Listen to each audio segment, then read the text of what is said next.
نحمده ونصلي ونسلم على رسوله الكريم وعلى آله وأصحابه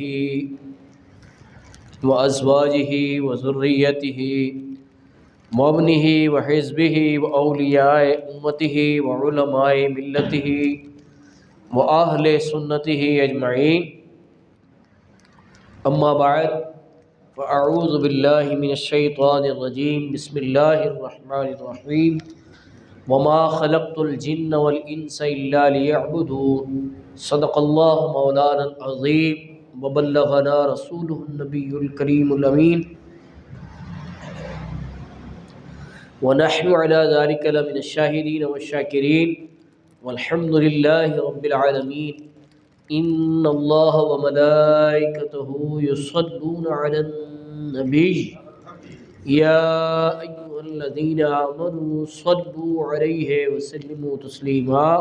درود پاک. الصلاۃ والسلام علیک یا سیدی یا رسول اللہ وعلی آلک واصحابک یا سیدی یا حضرت محترم. یہ 5 طاق راتیں ہوتی ہیں جن میں لیلۃ القدر کو تلاش کیا جاتا ہے. وہ 1000 مہینے سے بہتر ہے. اگر میں یہ سوچتا ہوں کہ اعلان ہوتا نا کہ جو بھی محفل میں آئے گا اسے 1000 روپیہ ملے گا تو میرے خیال ہے یہاں پاؤں رکھنے کو جگہ نہ ہوتی. لیکن چونکہ وہ اخروی معاملہ ہے اور لوگ آخرت کو اتنی اہمیت نہیں دیتے. حالانکہ آخرت جو ہے وہ دنیا کے سامنے، اللہ اکبر، دنیا کی آخرت کے سامنے یہ حیثیت بھی نہیں ہے جو قطرے کو سمندر کے ساتھ نسبت ہے کہ قطرہ اور سمندر پھر بھی محدود ہے. آخرت لامحدود زندگی ہے. تو لامحدود زندگی کو نظر انداز کر کے دنیا میں مگن ہو جانا، اس سے بڑی بے وقوفی اور کم عقلی کیا ہو. لیلۃ القدر کتنی عظیم رات ہے کہ لیلۃ القدر خیر من الف شہر، 1000 مہینوں سے بہتر ہے. اور 1000 مہینوں کو اگر جو ہے وہ سالوں میں کنورٹ کرے تو یہ 83 سال 4 مہینے میں. یہ بھی نبی پاک صلی اللہ علیہ وسلم غمگین ہوئے تھے اپنی امت کے لیے کہ پچھلی امتوں کی عمریں طویل ہیں، میری امت کی عمریں قلیل ہیں، یہ پیچھے نہ رہ جائیں. تو اللہ نے فرمایا حبیب غم نہ کرو، ہمیں ایسی رات دے دیتے ہیں جو 1000 مہینوں سے بہتر. تو یہ سب برکتیں میں کہتا ہوں نبی پاک صلی اللہ علیہ وسلم کے دم قدم اور ان کے طفیل. آج کی اس نشست میں ہمیں اس سوال کا جواب لینا ہے کہ اللہ تعالیٰ نے ہمیں کیوں پیدا کیا ہے.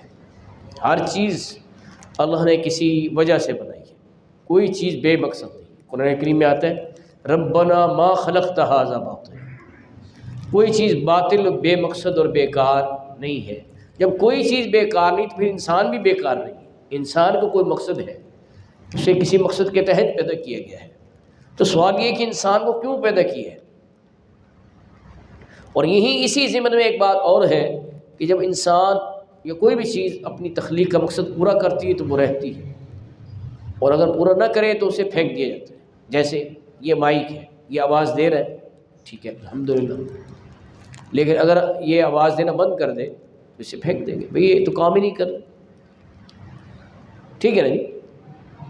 تو اس مثال سے سمجھا جا سکتا ہے کہ انسان بھی اپنے مقصد تخلیق کو پورا کرے گا تو اس کی رسپیکٹ کو، اس کو جنت دی جائے گی. اور اگر یہ مقصد تخلیق کو پورا نہیں کرے گا پھر اسے دوزخ میں پھینک دی جائے گی. ٹھیک ہے نا جی. تو انسان کو اللہ نے کیوں پیدا کیا ہے.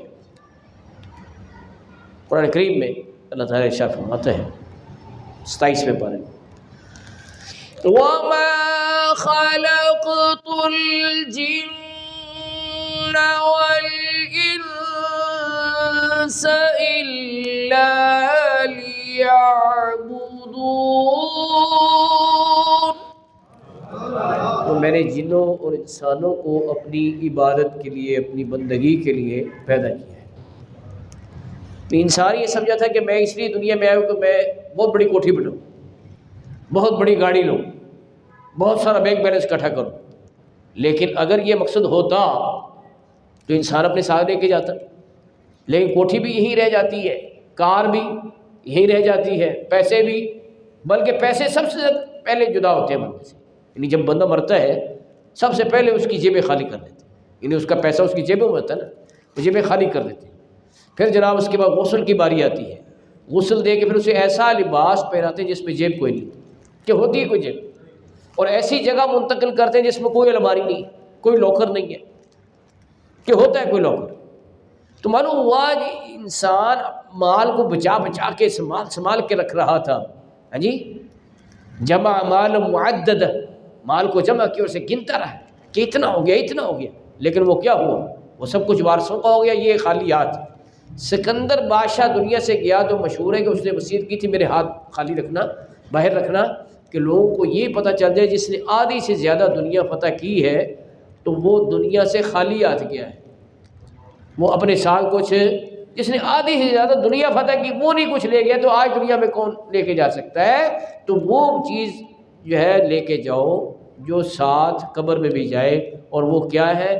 وہ بندگی ہے، وہ عبادت ہے، جس کے لیے اللہ نے بندے کو پیدا کیا ہے اپنی بندگی کے لیے۔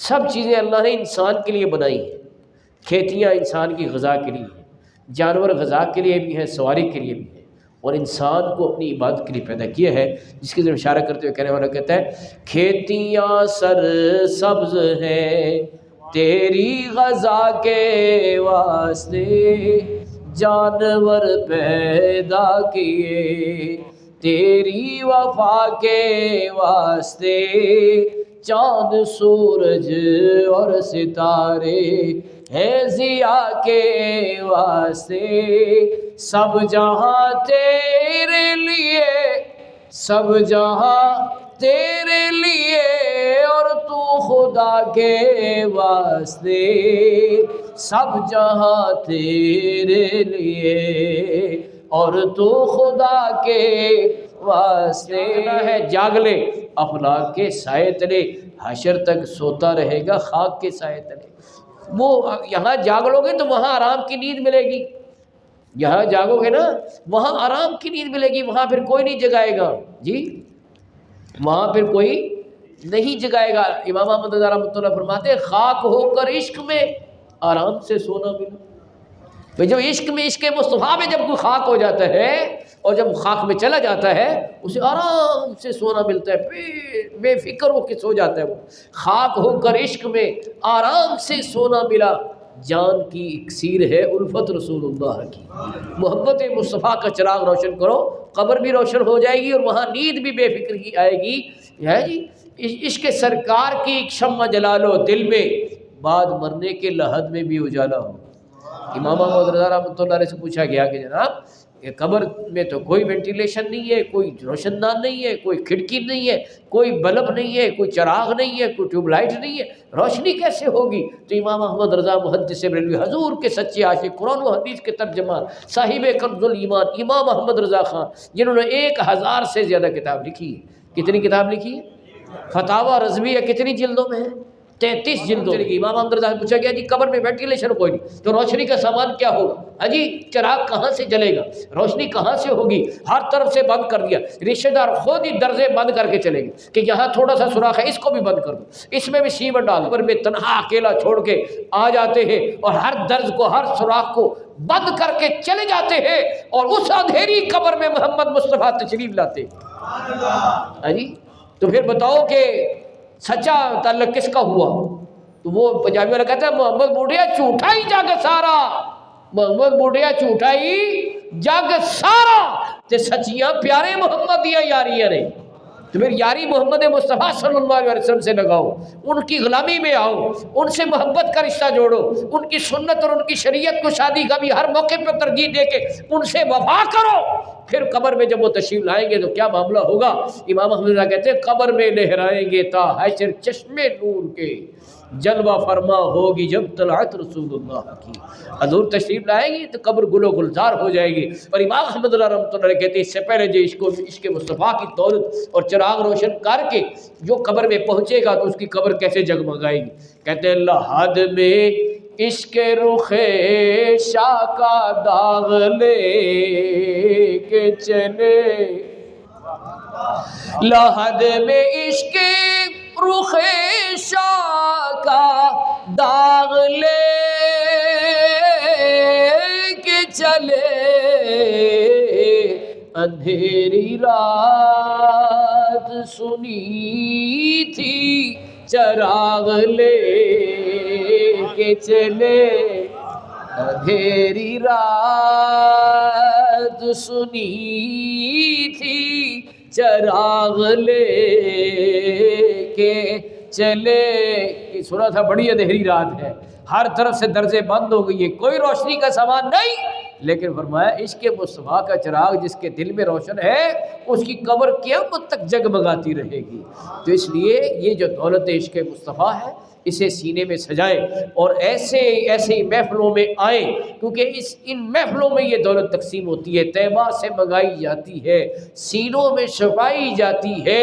عشق مصطفیٰ کی میں پیالوں سے نہیں نظروں سے پلائی جاتی ہے. تو ایسی محفلوں میں آنے سے یہ دولت نصیب ہوتی ہے. یہ عشق مصطفیٰ کی شمع یہ روشن ہو جاتی ہے، اور جس کی پہلے سے ہی روشن ہے اس کی لو میں اور اضافہ ہو جاتا ہے. تو میرے دوستوں اور بزرگوں، میں یہ عرض کر رہا تھا کہ یہ عبادت جو ہے اس نے ساتھ جانا ہے قبر میں، اور جا کے قبر کو جگمگانا ہے، اور اس عبادت کا توشہ اکٹھا کرنے کے لیے آج کی یہ محفل سجی ہوئی ہے.